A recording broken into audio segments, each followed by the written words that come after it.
Save Generations Organization, umuryango nyarwanda uharanira iterambere ry'umwana, urubyiruko n'umugore. Wafite amatsiko kubijyanye n'ubuzima bw'imyororokere. Nta mahirwe wagize yo kuganirizwa ku buzima bw'imyororokere. Kurikira ikiganiro tuganire ku buzima bw'imyororokere ugezwaho na Save Generations Organization. Igitambuka buri cyumweru kuri Radio Flash FM kuva saa 7 kugera saa 8. Bangavu, ngimbi, namwe babyeyi, nimugacikwa n'ikiganiro maze dufatanye kubaka ejo heza twifuza.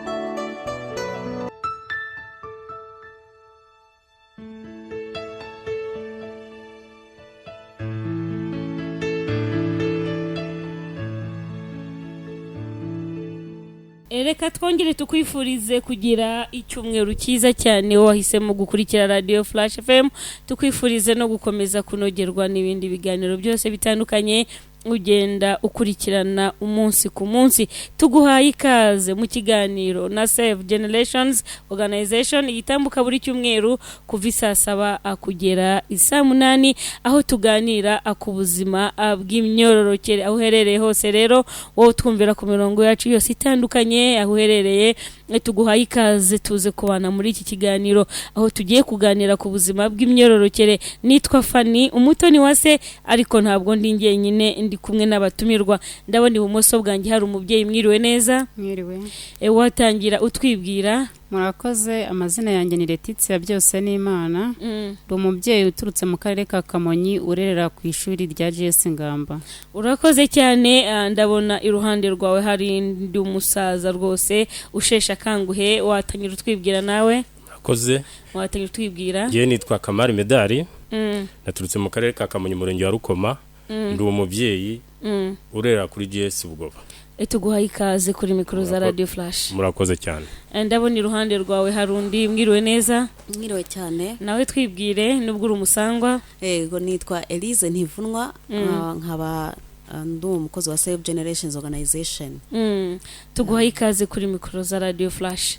Uyu munsi tugiye kuganira ku buzima bw'imyororokere nk'uko bisanzwe. Insanganyamatsiko y'uyu munsi nk'uko bisanzwe ari bishya iragira iti uruhare rw'ababyeyi mu kuganiriza abana ku buzima bw'imyororokere. Intego y'ikiganiro ikagira iki: kongerera ubumenyi, imyumvire n'ubumenyi ngiro ku babyeyi ku bijyanye n'ubuzima bw'imyororokere ndetse n'uburenganzira bujyanye nabyo, no kumenya kuzuza inshingano za kibyeyi mu rwego rwo kurera neza ingimbi n'abangavu no gukumira inda z'imburagihe ku bana b'abakobwa ndetse n'ingaruka zazo, no kongera imibanire y'ababyeyi n'abana ishingiye ku kuganira by'umwihariko ku buzima bw'imyororokere. Ndahera kuri Elise nkabaza ni mujye gutegura kuri insanganyamatsiko mwari mushingiye kuki?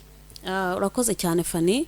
Tujya gutegura kuri insanganyamatsiko, icyambere cyo twari tugamije kugira ngo nkuko umaze kubivuga ababyeyi barushaho kugira ubumenyi ku bijyanye n'ubuzima bw'imyororokere, ndetse ntibigarukire kuri bo gusa ahubwo babisangize n'abandi babyeyi bagenzi babo ndetse n'abana, cyane cyane ingimbi n'abangavu. Bikaba rero iki kiganiro twaragishyizemo imbaraga cyane kubera abana ubwabo bamaze kumva uburenganzira bwabo ku bijyanye n'ubuzima bw'imyororokere, aho barimo kutwisabira ngo nitubwire ababyeyi babaganirize. Akaba rero ari yo mpamvu nyirizina yatumye tuvuga kuri iki kiganiro cyane no kugira ngo ababyeyi bagire uruhare mu kurera abana ndetse no kubaganiriza ku bijyanye n'ubuzima bw'imyororokere. Urakoze cyane Elise. Nkaba navuga ni kandi ababyeyi n'abana, abangavu n'ingimbi mu kuganira ku buzima bw'imyororokere niki baganira? Ese baganira gute? Baganira baganisha baganirira hehe? Ibyo ndahita mbibaza umusaza hano ushesha kanguhe cyane yuko bamwe mu babyeyi b'abadamu bagiye bagaragaza impungenge z'uko bigendanye no kuganiriza abana ubuzima bw'imyororokere ahanini biharirwa abadamu. Abagabo umwana yamwegera agira ngo amuganize akavuga ati genda ubaze nyoko, hagira icyo ashaka kuvuga ati genda ubaze nyoko. Nkayo ubona ababyeyi n'abana abo bangavu n'ingimbi zacu bakwiriye kuganirizwa ku buzima bw'imyororokere. N'iryari bagomba kuganira bate, bagomba kuganira hehe, cyangwa se baganisha hehe? Watubwira? Murakoze cyane. Abo bangavu bagomba kuganirizwa n'ababyeyi kandi ababyeyi bombi. Ni ukuvuga ngo burya uburere bwa mbere buturuka mu muryango, kandi umuryango ugizwe n'ababyeyi bagira amahirwe bakaba bafite n'abana noneho bakabatoza uburere bwiza. Uburere bwa mbere ishingiro rigomba guturuka mu muryango.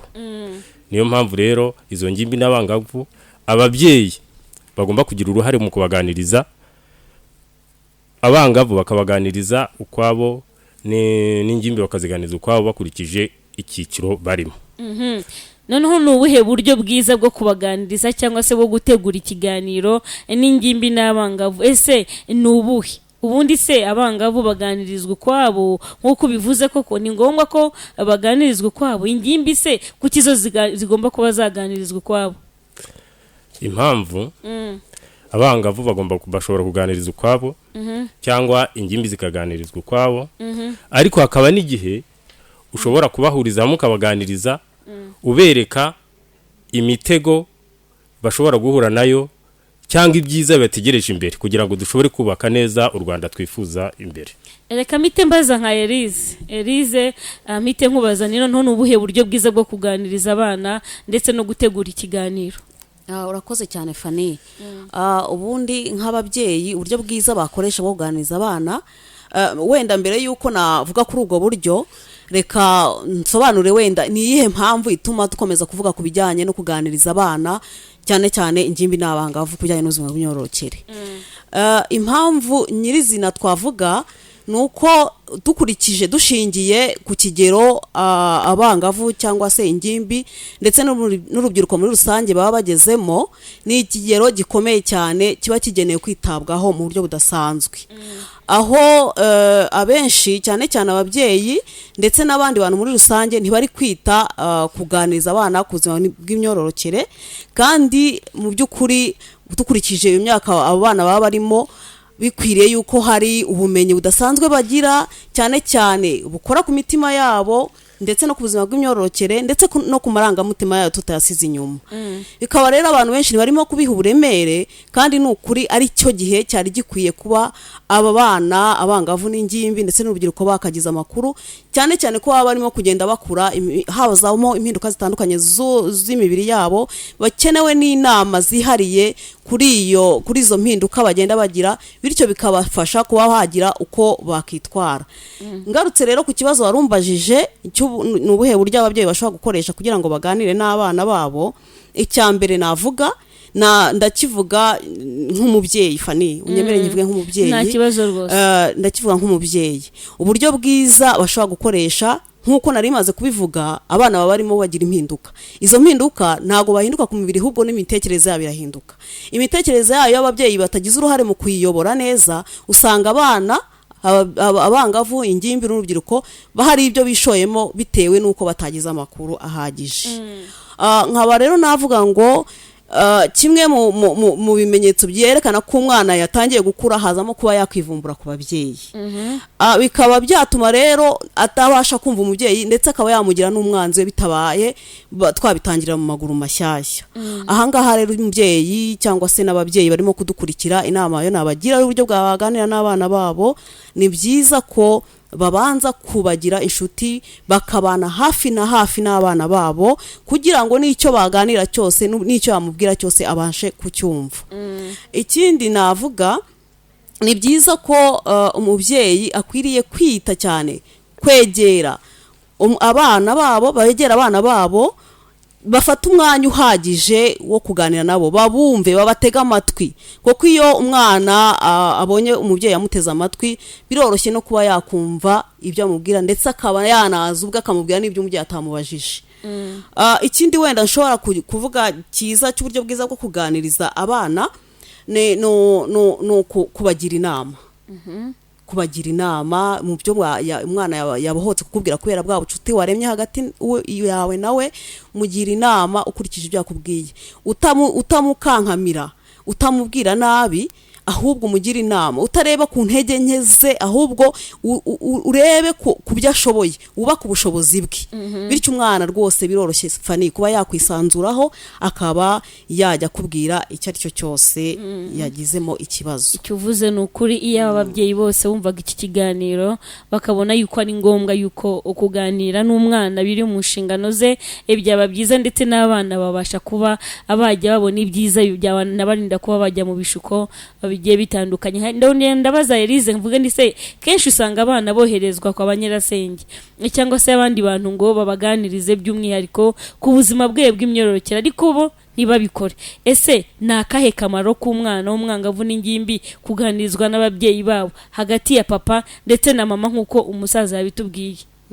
Akoze cyane kuri icyo kibazo kigaragara cyane cyane ku babyeyi bohereza abana babo kwa banyirasenge. Aha biba bitwereka ko umubyeyi yatakaje inshingano ziwe, aba yatakaje inshingano ziwe zikomeye, kuko ndahamya neza ko nta muntu n'umwe wakurerera nk'uko we wakwirerera. Noneho n'ingaruka ku bijyanye n'ubuzima bw'imyororokere, ni byiza ko umwana yaganirizwa n'umubyeyi we. Ndavuga umubyeyi w'umugabo nkavuga n'umubyeyi w'umugore, aho bakagombye kugira uruhare rukomeye, kuko impinduka ya mbere nk'uko uyu mubyeyi yabivuze, impinduka ya mbere ihera mu muryango, aho tuba dufite papa dufite na mama, kandi tutirengagije n'abatabafite ko nabo mu muryango hashobora kuvamo impinduka bitewe biturutse wenda kubo bavindimwe, kuba abantu bari kumwe nawe hafi na hafi. Yego, bivuga ngo rero kuri iki cyo kuvuga ngo njyewe sinshoboye kuganiriza umwana wanjye, ahubwo reka mwohereze kwa nyirasenge. Aha navuga ngo babyeyi rwose mugaruke ku nshingano zanyu. Nta muntu ushobora kuguhera umwana umurongo nk'uko we wamwihera, cyane cyane ko hari n'ibyo twagiye twumva umwana ukamwohereza kwa nyirasenge akagenda agahura n'abandi bantu batandukanye, urungano rwe se cyangwa se n'abamuruta bakaba bamushuka bihereye ku cyo yari akeneye, bikamushuka bakamuha amakuru atariyo, bakamuyobya, bikaba byamushora mu nzira zitari nziza. Nkaba rero nashinga agati kuvuga ngo ni byiza ko umubyeyi, ababyeyi, reka nkoreshe ababyeyi hatagira wiyumva ko atabitamureba, ni byiza ko ababyeyi bagira uruhare mu kuganiriza abana babo batabasunikiye ku bandi, ku miryango, kuko cyane cyane iyo umubyeyi yaganira n'umwana we akenshi amuganira, ni byiza ko amuganiriza yiyerekezaho, amuha urugero, amuga ati njyewe muri iki gihe byari bimeze gutya. Icyo gihe ubwo buhamya bw'umubyeyi bufasha umwana cyane, bikabivana mu kuvuga ngo ni nk'amateka cyangwa amakuru yakuye ahandi, ariko akabyumva nk'ubuzima bw'umubyeyi we akwiye gufata kandi akabushyira mu buzima, kubera ko nyine abasangiza ibyo yanyuzemo, kubera ku rukundo rwa kibyeyi, kandi umwana ugasanga agendeye kuri ya experience yasangijwe n'umubyeyi, umwana ugasanga akuze neza. Niko bimeze. Twagiye twakira ubutumwa mu biganiro byose bitambutse n'ibitekerezo by'abana, akandi basaba ko ababyeyi babaha umwanya bakabaganiriza cyane cyane ku buzima bw'imyororokere. None ni izihe ngorane ababyeyi bona abagenda abahura nazo? Reka mite mbibaza umubyeyi w'umudamu kumukuganiriza abana babo by'umwihariko ku buzima bw'imyororokere, kuki usanga bidakorwa mubyeyi? Murakoze. Ababyeyi ntituganiriza abana bacu ku buzima bw'imyororokere bitewe n'impamvu zitandukanye. Ikintu cya mbere, hari ababyeyi bagikomeye ku muco nyarwanda, bumva ko nibavuga ibintu uko biri, bumva ko bakoze icyaha cya sakirerego. Icya kabiri gituma bidakorwa, hari ababyeyi bakitinya ngo nimvuga ibi bintu imbere y'umwana wanjye aramfata ukundi kuntu. Ikindi cya gatatu mbona gituma bidakorwa, hari ababyeyi bafite ubumenyi budahagije ku buzima bw'imyororokere, bigatuma icyo gihe ababyeyi badakora izo nshingano. Kandi mu nshingano z'umubyeyi, umubyeyi afite inshingano zo kuganiriza umwana we nk'uko afite n'izindi nshingano zo kumurera amuyobora mu muco nyarwanda. Ikindi gituma bidakorwa, nanone ababyeyi hari ibintu byinshi ubona duhugiyemo, ukabona ntiduha agaciro abana bacu. Urugero, nk'abafite abakozi, ugasanga abana babaye ab'abakozi, kandi uwo mukozi naganiriza wa mwangavu ya ngimbi azamuha amakuru atariyo, amakuru y'ibihuha. Icyo gihe bituma umwana ayatwara nabi, kuko hari ibyo yahawe n'abandi bantu ku ruhande atari ababyeyi be. Rero ngewe numva ababyeyi twakagombye kwita ku nshingano zo kurera abana bacu, tubaganiriza ku buzima bw'imyororokere, kuko bituma hari aho bava n'aho bajya, kandi tuba tunabasangiza amakuru nyayo kuko twebwe tuba twaraciye muri icyo kigero. Murakoze. Urakoze cyane, reka mpite mbaza n'umubyeyi w'umugabo nawe ndabona hari icyo ashaka kuba yabivugaho. yewe icyo nagira ngo mwongerereho kuri ibyo igituma abana bataganirizwa kenshi n'ababyeyi babo, impamvu za hafi ya zose yazivuze, ariko nagira ngo nongereho imwe. Hari ingo zitabanye neza ubwazo, ababyeyi babo bakaba bafitanye amakimbirane. Ibyo rero niba ababyeyi bombi bafitanye amakimbirane, nta mwanya waboneka wo kuganiriza abana. Nicyo nagira ngo mwongerereho. Ese ubona hakorwa iki no kugira ngo ababyeyi babane neza kandi n'abana babashe, kuko nkunda kubivuga kenshi yuko ntawe utanga icyo adafite. Ni icyo ubona cyakorwa hagati y'ababyeyi bombi, yaba umugabo ndetse n'umugore, kugira ngo habonekemo kubana neza, bitume na wa mwana azabona uburere bwiza buvuye ku babyeyi beza. Ubundi icyakorwa ni ugukomeza kuganiriza ababyeyi, bakangurirwa uburenganzira bwabo. Kandi na leta y'u Rwanda yarabitangiye. Ubu habaho icyo bita utugoroba tw'ababyeyi. Muri iyo migoroba y'ababyeyi haganirirwamo kenshi imibanire yo mu ngo. Icyo gihe rero mu mugoroba w'ababyeyi abantu bashobora no kuganira ku mibanire yo mu ngo, berekana ingorane zishobora guterwa no kutumvikana kw'ababyeyi, ko bizagira n'ingaruka ku bana babo. Urakoze cyane, reka duhe umwanya n'abadukurikiye babashe kuba batanga ubutumwa kuri telefone igendanwa, aho bari bwandike ubutumwa bugufi bakatwohereza kuri nimero igendanwa isanzwe n'ubundi basanzwe bacishaho message. Urakoresha 0783 20 urandika message utwoherereze kuri 0783 20 ubashe kuba watanga igitekerezo. Waba uri umubyeyi dukurikiye uratubwira cyane ugushe kuri insanganyamatsiko turiho. Waba uri umwana kandi nawe ufite kubibona mu muryango, kuko nawe uri umwana mukuru kandi ushira mu gaciro, ubasha kuvuga uti impamvu mbona tutaganirizwa, tubona biterwa n'izi mpamvu n'izi bikabasha kuba byatuma rero nabo bireba babasha kongeramo imbaraga. 0783 20 turacyari mu kiganiro tuganire ku buzima bw'imyororokere. Mbe nabaza Yarize, ese ubuzima bw'imyororokere butangira kuganirizwa abana ku myaka ingahe? Urakoze cyane. Ubuzima bw'imyororokere ntago navuga ngo hari imyaka runaka butangira kuganirizwamo, ahubwo navuga ngo ni byiza yuko umwana umutangira kumuganiriza hakiri kare kandi bijyanye n'imyaka afite. Koko nk'urugero, ntago ibyo naganiriza umwana umukobwa w'imyaka 18 cyangwa se umusore w'imyaka 18, ntago ari byo ndi buganirize umwana ufite imyaka 8 se 10 se. Ni byiza ko tugomba kuganiriza umwana hakiri kare, nkuko tubivuga mu mugani w'ikinyarwanda, igiti kigororwa kikiri gito. Ntago rero nzafata umwana warangije gukura ngo ntangire njye kumuganiza kugira ngo imyororokere kandi hari ibyo yatangiwe kwakira mu mutwe we cyangwa yatangiye kuganirizwa n'abandi. Ngira ngo ahangaha nabwira ababyeyi mbibutsa ngo ni byiza duse nk'abatanguranwa kuganiriza abana bacu hakiri kare, kugira ngo tutazasanga hari ibyo abandi babaganirije cyangwa se n'ibyo yagiye abona hirya no hino ku mbuga nkoranyambaga, mu mafilime atandukanye. Ni byiza ko twebwe twabaha umurongo hakiri kare bijyanye n'imyaka bafite. Urakoze cyane Elize. Reka mbe nabaza umubyeyi umudamu mvuge ntese ni ngombwa kuganiriza abangavu n'ingimbi ku buzima bw'imyororokere, ese kubera iki? Icyo kibazo urakinsubiza n'umugabo aze kukunganira. Murakoze cyane. Ni ngombwa kuganiriza abangavu n'ingimbi ku buzima bw'imyororokere. Impamvu ya mbere, umwangavu cyangwa ingimbi tugomba kumuganiriza ku buzima bw'imyororokere kubera ko hari imihindagurikire aba yatangiye kubona ku mubiri we. Ni ukuvuga ngo umwangavu aba yatangiye kujya mu mihango, umwangavu aba yatangiye kuzana amabere, umwangavu abona byinshi byahindutse muri we.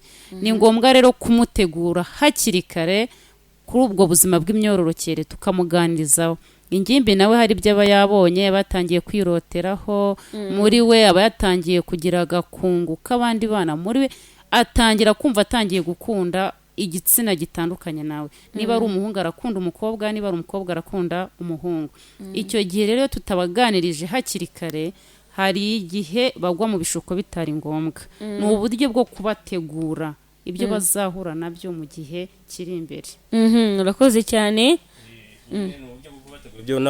ibyo bazahura nabyo kandi amakuru akaba yizewe bitewe n'uko umwana wamenyereje wamugize inshuti yawe aguha amakuru nawe ukamuha amakuru umuhaye arayizera iyo ababyeyi bombi bamuhaye amakuru abona amakuru yizewe ku buryo yumva yagenderaho bigatuma atazagwa muri bya mishuko by'abashobora kumushuka bamukoresha imibonano mpuzabitsina uko bishakiye. Ese ababyeyi bose cyane cyane ababyeyi b'abagabo bagira umwanya uhagije wo kuganiriza abana babo ku buzima bw'imyororokere nubwo ataganiriza abangavu akabasha kuba yaganiriza ingimbi nk'umugabo akavuga ati ngwino muhungu wanjye ngwino nkubwire dore umusore yageze muri iyi myaka ajya mu buzima bwo kwiroteraho dore umusore iyo bimeze gutya yirinda abakobwa. Ababyeyi bose bagira umwanya wo kuganiriza abana babo b'abasore.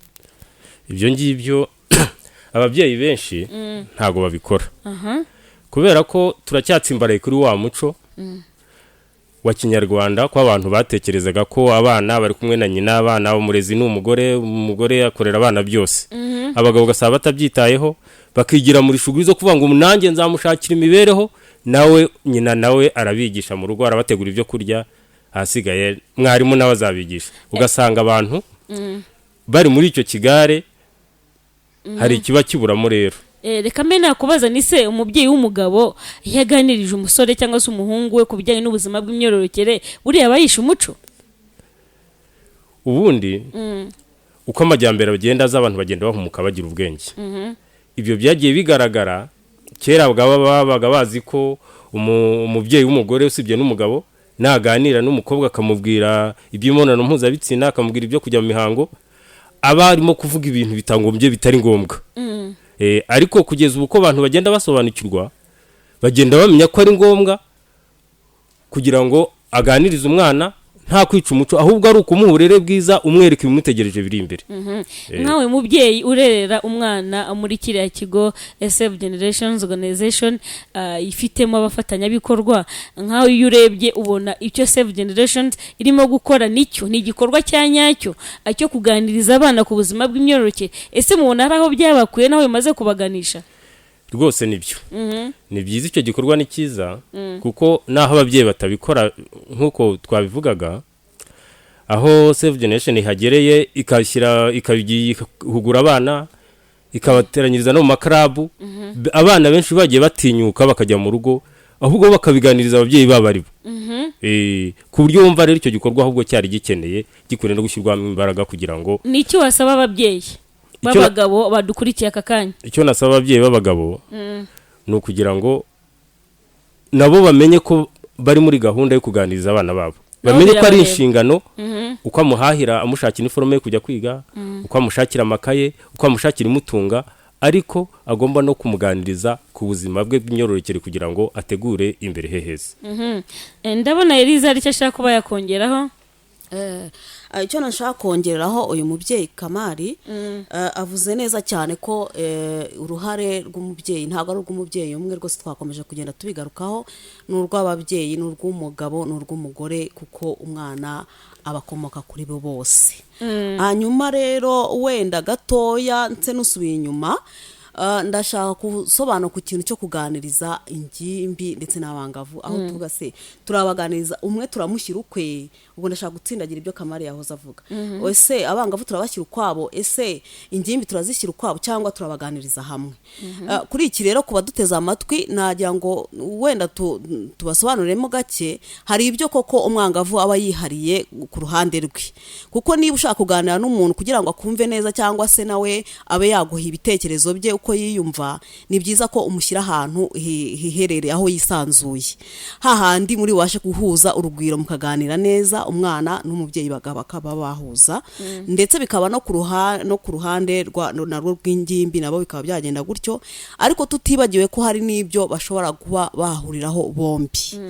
aho mushobora kuganiriza umwe ku ruhande rwe hanyuma mukazagira n'umwanya mwicaye nk'umuryango, mwicaye nk'ababyeyi n'abana, mukaba mwabaganiriza noneho bari bombi kuko hari ibyo bazahuriraho. Icyo ngicyo gituma ari umwana w'umuhungu yumva ese we ni uruhe ruhare afite ku bijyanye n'ubuzima bw'imyororokere by'umwana w'umukobwa. Umwana w'umukobwa nawe akavuga ngo ni uruhe ruhare nanjye mfite, ndetse n'ababyeyi buri wese akiyumvamo uruhare rwiwe. Ahangaha rero nkaba navuga ngo nubwo wabaganiriza umwe kumwe biherereye kwabo kugira ngo babashe kwisanzura, ariko ugire n'umwanya wo kuba mwabahuriza hamwe mwese muri hamwe mubashe kuganira kugira ngo bose ubwabo bumve ko hari buri wese ibimureba. Umuhungu abashe kuba yakwinjira mu kuba yarinda umwana w'umukobwa ku bijyanye n'ubuzima bw'imyororokere ndetse no kumushyigikira, ntavuge ngo bino nibyo naho bihera kugira ngo umugabo atangira avuga ngo n'iby'umugore, umugabo nawe ntiyumvemo inshingano. Ariko nibitangira umwana akiri mutoya, wa mwana waganirije ari kumwe n'umukobwa aziyumvamo kurinda mushiki we ndetse no kumushyigikira cyane cyane ku bijyanye n'ubuzima bw'imyororokere. Tubone rero ko byazatanga n'umusaruro imbere bamaze no gukura. Reka mbe nabaza undi mubyeyi turi kumwe mu mubyeyi noneho ni ibihe biganiro cyangwa se niki umubyeyi agomba kuganiriza abana bombi, umwangavu n'ingimbi, cyangwa se niki kihariye ku muhungu n'iki kihariye ku mukobwa? Murakoze. Umubyeyi agomba kuganiriza umwangavu cyangwa ingimbi ku kiganiro wenda cyihariye. Kampere ku kiganiro cyihariye.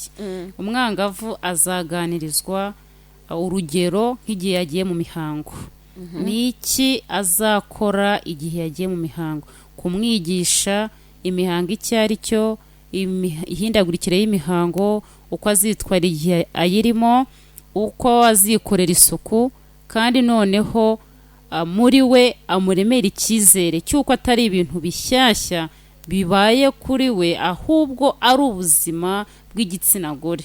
Naho ku muhungu icyo azigishwa wenyine ku giti cye, azigishwa ko igihe yatangiye kwiroteraho aba yagiye mu gihe yageze mu kigero cy'abantu bakuru, yakuze.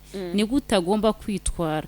Agomba kwirinda ko yaryamana n'umukobwa, kuko nibaryamana azamutera inda, nyuma hahite haza izindi ngorane nyinshi, ashobora kwandura indwara zandurira mu mibonano mpuzabitsina ndetse n'ibindi. Ariko mu gihe cyo kubahuza byonyine umuntu ashobora kubigisha kuba babara ku kwezi k'umugore, kubera ko buriya umuhungu umusaza we ashobora kubara ukwezi kwa mushiki we, yamufasha. Igihe mushiki we atasobanukiwe, umusaza we yamufasha.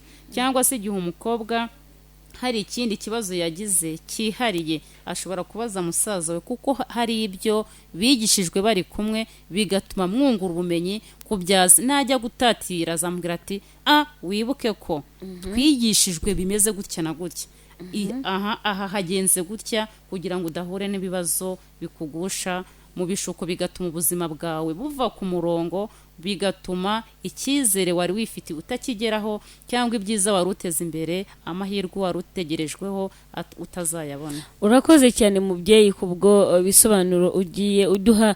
Ariko reka mpite ngaruka gato mbere ko njya kuri Elize kugira ngo nawe ngira icyo mubaza. Nawe udukurikiye hari icyo wakandi kukatubaza ukatwoherereza kuri 0783 20 29 20. Ndasubiramo ko ari 0783 20 29 20. Mbaze Elize, noneho ni izihe ngorane umwangavu cyangwa se ingimbi bashobora guhura nazo igihe bataganirijwe ku buzima bw'imyororokere?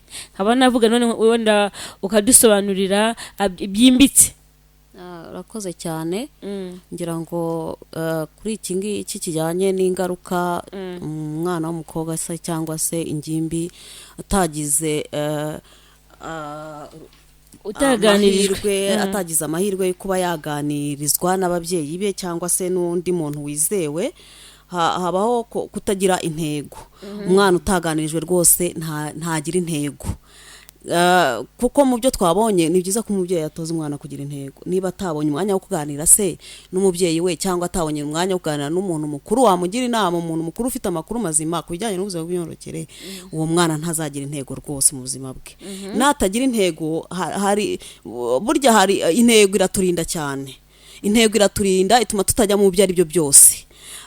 bikaba rero yaba impamvu nziza yo kuba umwana yagira intego, kuko bituma atagira n'ingaruka cyane cyane zijyanye no kuba yakwiyobora, kuyobora bya bitekerezo bye nk'uko nabivuze mbere, aho abageze mu imyaka aho amarangamutima ashobora kumuyobora cyane kuruta ko ibitekerezo bye byamuyobora. Ni byiza rero ko twaganiriza abana kugira ngo twirinde izi ngaruka, harimo kutagira intego, kuba yakwishora mu mibonano mpuzabitsina kubera ko wenda ntiyamenye, nta makuru afite ahagije, kuko twagiye tubona ahangaha nk'abana twagiye tuganira nabo atubwira ati ngewe natwitse nasamye ari ukubera nta makuru nari mfite, sinari nzi ko wenda umukobwa iyo atari yajya mu mihango ashobora kuba yasama. Ahangaha rero nkavuga ngo iyo atagize amakuru byanze bikunze za ngaruka zo kuba yatwita imburagihe, zo kuba yakwinjira mu nshingano zo kurera nawe ubwo akiri umwana, ibyo byose ni ibibazo biza bikamwituraho hejuru, n'ingorane ziza zikamutsikamira zikaba zamubuza no gutegura ejo heza. Ahangaha naho kandi nshobora kuvuga ku kijyanye no uko abana benshi kubera kutaba baganirijwe bashobora kuba abatwise bashobora kuba bashaka gukuramo inda mu buryo butemewe, ugasanga kenshi na kenshi babikurijemo n'urupfu. Nkaba nasoza wenda kuri iki mvuga ko uretse n'urupfu gusa tuzi ko neza ahinjirira inda niho hashobora kwinjira n'indwara zandura mu mibonano mpuzabitsina. Niba umwana rero atagize amakuru ahagije, uburyo ari bwirinde, uburyo ari bwitware, uburyo ari bwirinde icyo gitutu cy'urungano, akenshi rwose ahura n'izo ngaruka zitandukanye, harimo no kuba yarwara indwara zandura mu mibonano mpuzabitsina ndetse n'urupfu narwo rutabuze kuzamo. Rizo urakoze komeje ku kintu cyitwa kutagira intego. Mu gihe mu cyumweru cyashize twaganiriye byinshi bitandukanye basha kuba byabuza abana babo kutazagera ku ntego baba baragiye biyemeza. Ese Rize, muri aka kanya dukurikiye ukiri kuri mikoro, nkaba nakubaza n'iki noneho wasaba abana kugira ngo nabo ubwabo mu gihe abasha kuba baganirizwa n'ababyeyi babishyireho umutima kugira ngo bizaborohere kugera ku ntego yabo y'ubuzima. Aka kanya n'icyo babasaba kuba bakora, ese niyihe myitwarire basaba kubasha kuba bagira? Urakoze cyane. Iyo mbonye umwanya rwose numva ari umwanya mwiza wo kuba nabwira urubyiruko ndetse n'abangavu ndetse n'ingimbi ku buryo bwo kwitwara. Icya mbere nababwira kuri abo badukurikiye, nta wundi muntu ushaka kukurutira umubyeyi. Umubyeyi mu gihe ukimufite, mu gihe rwose ukimufite, umubyeyi aba afite amahirwe yo kuba afite ababyeyi. Nyamuneka mubumvire, kuko baca umugani ngo akabura ntikaboneke n'ukuri ni nyina w'umuntu. Bivuga ngo rero nta muntu ukurutira umubyeyi pe. Bivuga ngo inama zose umubyeyi yakugira ni byiza kumvira ababyeyi. Mwirinde ibigare bibi, mwirinde gushukwa. Hari ikintu cyateye Fani, munyemere nkivuge, cya urubyiruko bararikiye cyane ibintu, ugasanga ntago bishimiye imibereho y'imiryango yabo, y'ababyeyi babo. Ndabwira ahangaha rwose urubyiruko, ndabwira abangavu, ndabwira ingimbi, kugira ngo banyurwe nuko imiryango yabo imeze. Icyo ngicyo kizabarinda cyane kuba bakwakira impano za hato na hatoya zishobora kubatera kuba bakwishora mu bishuko. Aha ndatsindagira ko ntabwo impano zose ari mbi, ariko hari uburyo ureba ukabona ko ari umuntu uguhaye ikintu rwose afite, hari ikindi kintu kiri inyuma. Ibyo rero ndasaba abana rwose kunyurwa n'ubuzima babayeho, n'ubuzima imiryango yabo ibayeho. Urakoze cyane Rize kubw'ubujyanama uhaye abana. Mbere y'uko ncisha ubutumwa mucishamo amaso mu butumwa bwamaze kuba bwahagera mu bagiye batwandikira, reka manza nibariza umubyeyi w'umudamu, cyane yuko ni mutima w'urugo burya, cyane yuko umubyeyi w'umugabo yahoze atubwira yuko abagabo akenshi cyaba ari ukujya gushakira urugo, icyatuma rutera imbere, kujya gushakishiriza iniforume z'abana, kujya gushaka imibereho y'abana. Bivuze ngo abana b'abakobwa ndetse n'abasore, za ngimbi n'abangavu bagirana igihe gihagije cyo kwisanzura kuri mama. Nkaba nabaza none akenshi usanga ababyeyi b'abadamu ari bo batekerezwa ko ari bo bafite inshingano yo kuganiriza abana cyane ku buzima bw'imyororokere. Kubera iki iyo myumvire n'uyu munsi gihari? Ubundi uruhare rw'umugabo ni uruhe? Uruhare rw'umugore rwo ni uruhe? Murakoze. Ababyeyi b'abadamu nibo batekerezwa ko ari bo bafite uruhare runini mu kuganiriza abana ku buzima bw'imyororokere. Icya mbere mperaho ni uko abamama nibo babana n'abana igihe kinini. Ni ukuvuga ngo ibyabaye byose umunsi ku munsi mama arabizi kurusha uko papa azabimenya.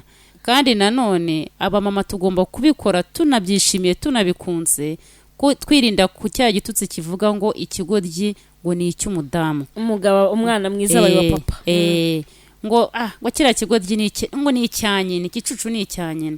Ngewe numva nagira ababyeyi bagenzi banjye, abadamu bagenzi banjye, kwita kuganiriza abangavu n'ingimbi ku buzima bw'imyororokere, ku buryo twirinda icyo kintu. Mu muryango ni twebwe duseba kurusha abapapa, nta kibazo bagira, ariko twebwe tuba dufite icyo gisebo. Naho abapapa nabo ntago bakagombye kuduterera ngo bumve ko batereye iyo ngiyo. Nabo bafite inshingano zo kurera, nk'uko bafite inshingano zo gutangira umwana mituweli, gutangira umwana minervari, gushakira umwana icyo kurya no kwambara. Nabo bumve ko izo nshingano zo kurera tuzifatanyije, nabo dufatanye kugira ngo tuganirize abana bacu ku buzima bw'imyororokere, kugira ngo ejo natwe tuzagira ishema mu muryango, mu bandi babyeyi. Murakoze. Ndabona Liza ari cyo ashaka kuba yakongeraho. urakoze cyane. Ikintu naringiye kuvugaho cyane ahise akivuga, yaravuze ngo ababyeyi b'abamama ngo tukwiriye kwiyumvamo inshingano cyane. Ahangaha ntabwo ndi bubyemere cyane, kuko n'abagabo nabo, ababyeyi b'abagabo nabo ntibiyumvemo inshingano, kuko cyane ko umwana ni uwa papa na mama. Nibyo cyane Fani, umubyeyi umwana ntabwo ari uwa mama gusa, n'uwa papa. Akenshi rero usanga abagabo nyine bazagenda muri icyo kintu cy'uko twavuze ngo abagore ngo tukwiriye ngo kwita ku bana cyane. Inshingano nizibe kuri buri wese agira uruhare ku nshingano zo mu rugo zo kurera abana, ndetse cyane cyane tuganiriza abana kuza ngo imyororokere ntitwumve ko ari iby'abagore, n'iby'abantu twese, n'iby'abagore, n'iby'abagabo, n'ibya twese, kandi tubigizemo uruhare twese, no kuri impinduka nziza yagaragara. Noneho ni ibihe byiza byo kuganiriza abana cyane urubyiruko ku buzima bw'imyororokere yabo, kandi bigizwemo uruhare n'ababyeyi bombi. Reka mbanze mbaze umubyeyi w'umupapa, ni ibihe byiza ubona byo kuganiriza abana cyane cyane urubyiruko ku myororokere yabo, kandi bigizwemo uruhare hagati ya papa na mama? Murakoze cyane. Ibyiza byo kuganiriza abana ku buzima bw'imyororokere bigizwemo uruhare n'ababyeyi bombi. Burya iyo ababyeyi bombi baganirije abana bari kumwe, abana bafata amakuru yizewe, kuko bayahawe n'ababyeyi bombi, bakumva ko ayo makuru bahaye ingufu yizewe kandi ko bababwiza ukuri. Kuko burya iyo umwana aganira na mama, kandi hari aho bigenda bibaho, ndetse nk'umugabo yakwinjira ikiganiro bari barimo bakagihagarika, bagaceceka. Kirya gihe rero iyo baye kurya, burya nubwo umubyeyi waba azi ko hari icyo akoze, ariko umwana nawe agira icyo akuramo. Umwana ashobora gutekereza ati ese kuki mama we tubariraga inkuru kandi ko yari dushimishije, papa yakwinjira akayihagarika. Icyo gihe ya nkuru ntayiha agaciro nk'uko yagombye kumva ko yagomba gukomeza akayivuga, papa nawe yakwinjira akayungamo, nawe akabafasha kubaganiriza, bakumva ko ibintu biri mu buryo. Ibyo iyo ni impamvu ya mbere nziza yo kuganiriza abana. Yego. Urakoze. Reka mpite mbaza umubyeyi w'umudamu nawe mubaze ubona ari iyihe mpamvu itera ababyeyi b'abadamu kuba waba uri kuganiriza umwana wawe w'umukobwa, umubwira uti mwana wanjye nujya mu mihango ujye ubigenza gutya, ujye ufura agatambaro kawe ukandike ku zuba n'iki, wabona papa yinjiye ugaceceka. Bamwe mu babyeyi b'abadamu ndashaka kubona ubisobanura mu buryo bwimbitse, ubona ari iyihe mpamvu ibi bitera? Murakoze. Ngewe mbona uwo muco ntabwo ari mwiza.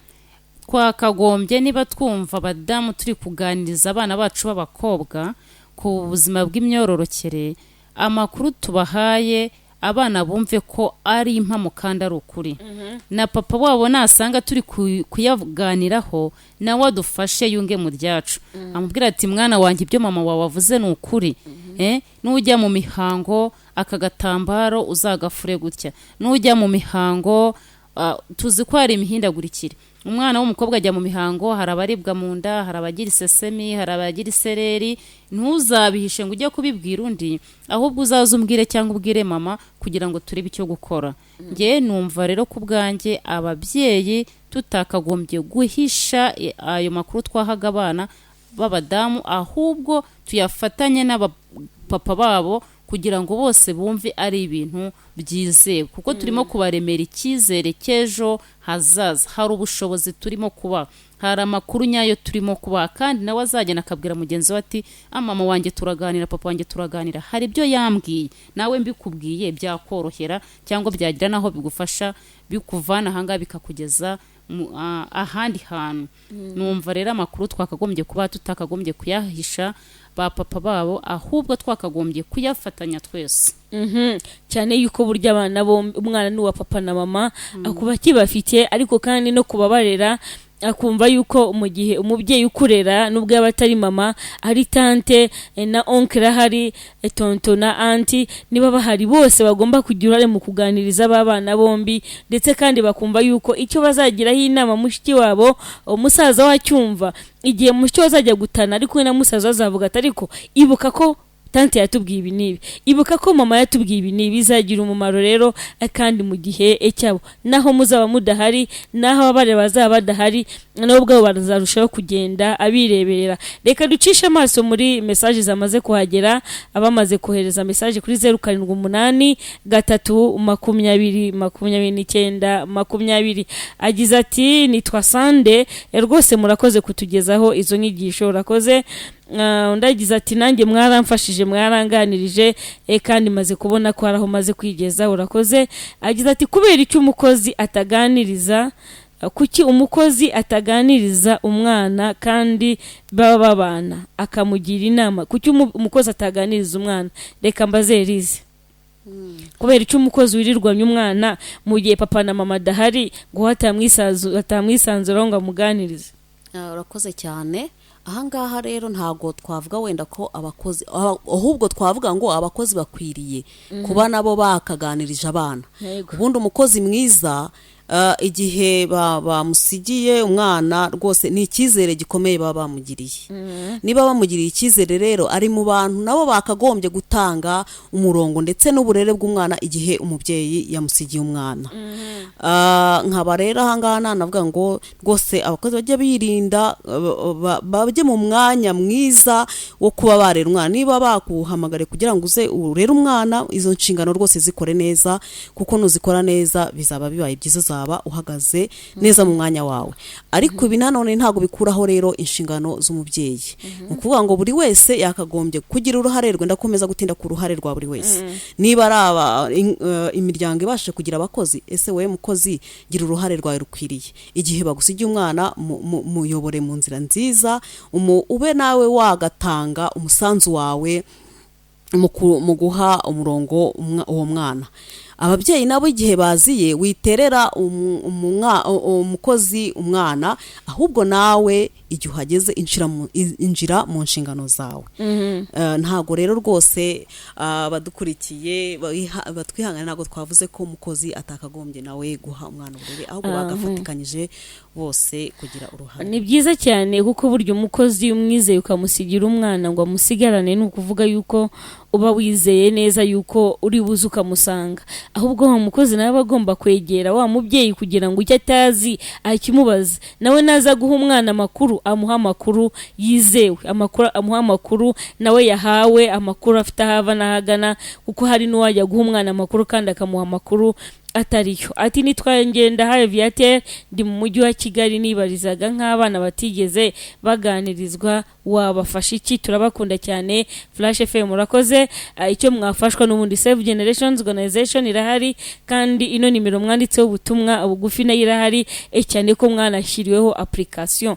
Mu kanya gato ngiye kuyivugaho nsobanura yuko burya ari uburyo bwiza mwashyiriweho. Icyo utazi, icyo utigeze uganirizwa, icyo udasobanukiwe ku bijyanye n'ubuzima bwawe bw'imyororokere, ukanda 845 rwose. Wakoresha smartphone, wakoresha telefone ntoya, ukabasha kuba wahabwa amakuru. Mu kanya gato ndaza kuba Elize umwanya kugira ngo atubwire ibyiza by'iyo application, ariko reka nsome izindi message 3.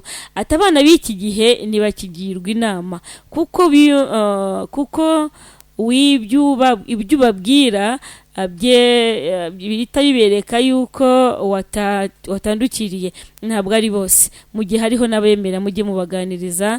Abafite ibibazo bijyanye n'ubuzima bw'imyororokere, ati nitwa Isimba ariko nanjye mbona ababyeyi bataganiriza abana babo ababyeyi bisubireho. Urakoze cyane. Ati ntabwo ababyeyi bacu batugira inshuti ngo twisanzurane mu muryango. Nitwa Emi ndi Kigali. Message ziracyagenda ziza, ariko namwe ubwo ababyeyi bagiye babanenga cyane yuko burya ni umwana kunenze uba ugomba kwita umenya aho bipfira. Mu kanya gato tugaruka.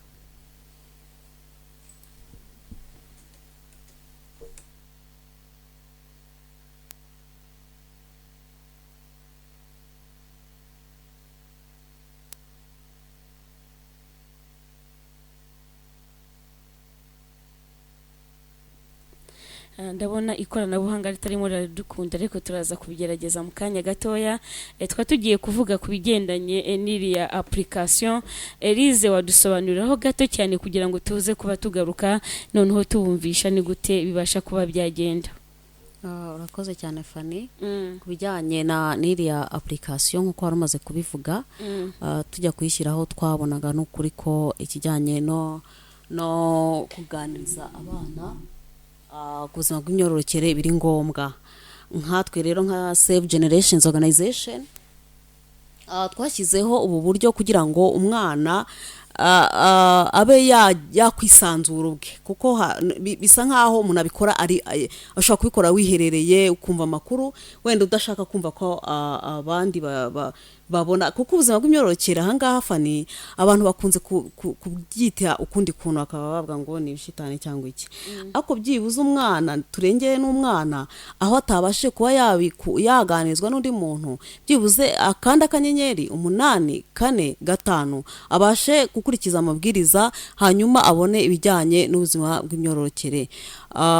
Hagiye harimo amakuru atandukanye, harimo ibijyanye n'impinduka ashobora kugera ku mubiri we, harimo ibijyanye ese n'ubuhe buryo ashobora gukoresha serivisi zijyanye no kwirinda inda zitateganyijwe, cyane cyane ku bana b'abakobwa ndetse n'abahungu bashiki babo.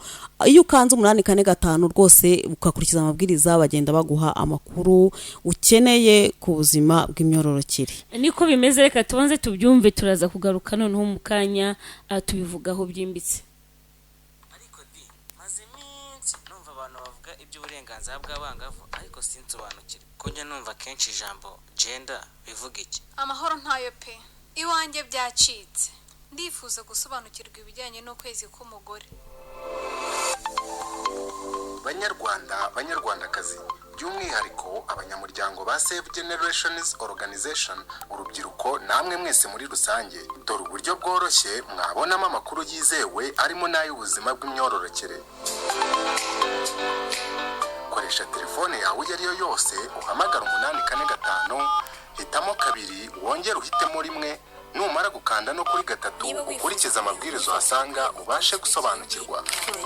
Wifuza kumenya ibijyanye n'ukwezi k'umugore? Ese wari uzi ko ushobora kubona amakuru ku buryo bwanditse ukanze akanyenyeri 845 akego, emeza kuri telefone yawe ubona amakuru ku buntu mu kwezi inshuro zose ubikoze.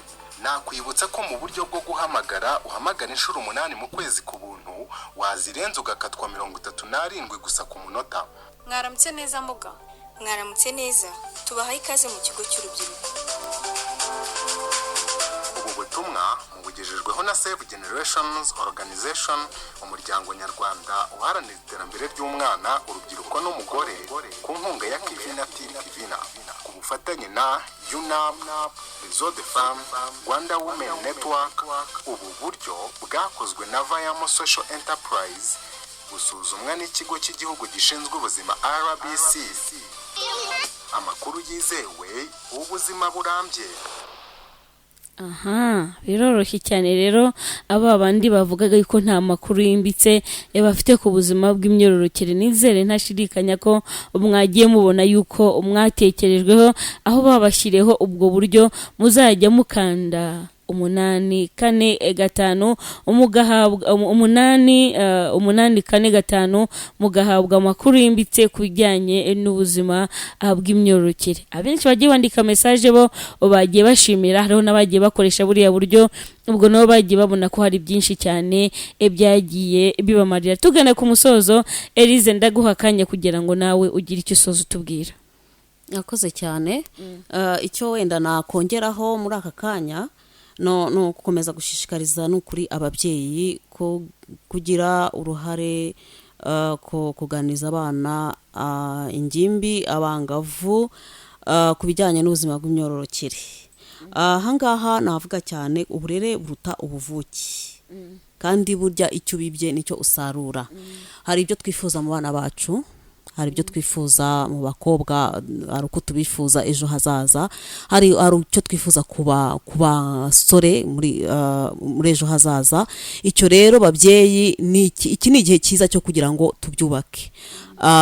Umusaruro twifuza kuzakuramo reka dutangire tubibe none ahangaha kugira ngo abana bacu bazavemo abo twifuza kweri. Ikindi nakongeraho no ku babyeyi, reka nanone tureke kubwira abana bacu, guhana abana bacu dushyiramo ibitsure, ahubwo turebe cyane cyane ku ntege zabo nyinshi, ntitutinde ku ntege nkeya, kuko akenshi iyo weretse umuntu intege nkeya bituma yumva ko ntacyo ashoboye. Ariko reka twubake ubushobozi bw'abana kugira ngo ibyo tubibyifuzamo ejo hazaza tuzabibonemo. Urakoze cyane Elise. Nkaba nabaza umubyeyi w'umudamu, wowe n'iki muri aka kanya wasoza usaba abadukurikiye? Abana urabasaba iki? Ingimbi abangavu ukurikije n'ikiganiro twakoze uyu munsi. Murakoze. Mbere na mbere reka banze nsaba ababyeyi, buriya kimuhana akazi imvura ihise. Abana bacu turi kubatekerezaho ko ari icyo bazaba ejo hazaza, kandi ntituzagitegura uko bagezeyo, ahubwo tugomba gutangira kugitegura izi saha. Icya mbere ndabasaba kubanza kugira abana babo inshuti, reka tubanze tugire abana bacu inshuti. Igikurikiyeho ndabasaba kubaremera icyizere cy'ejo hazaza, tubaganirize ku buzima bw'imyororokere kugira ngo ejo bazabashe kubamo abantu bafatika, igihugu cy'ejo hazaza cyishimiwe kandi gifite intego. Icyo nsaba abana rero nacyo, ndasaba abana kumvira ababyeyi, kumvira ababarera, kuko amakuru babaha ni amakuru yizewe, si ibihuha. Nibabumvire, bayakurikize uko bayahawe, hanyuma nabo ejo hari icyo azabamarira, kandi bizatuma hari intego bazageraho. Murakoze. Ndabaza umubyeyi w'umugabo, we n'ikintu wasaba abagabo badukurikiye ndetse na za ngimbi, n'iki kintu wazisaba muri aka kanya? Icyo nasaba ababyeyi cyane cyane abagabo, nubwo tuzi neza ko muri shuguri nyinshi, ariko ikintu cyose burya no kugikorera gahunda. Muri porogaramu bapanga, mu bintu byose bategurire n'abana babo umwanya, batavuze ngo dufite akazi kenshi, kugira ngo bashobore kuganira nabo, bashobore kubagira inama nziza kugira ngo tuzubake rwa Rwanda twifuza.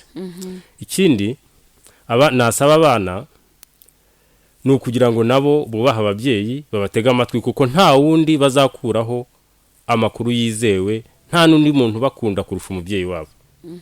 Ikindi nasaba ababyeyi nabo gushishikariza abana babo kugana ibigo by'urubyiruko, kugira ngo ya makuru yizewe ababyeyi babahaye nibajya no mu bigo by'urubyiruko bazayasange, bityo bumve ko ari ibintu bihuye, nta ushatse kubayobya.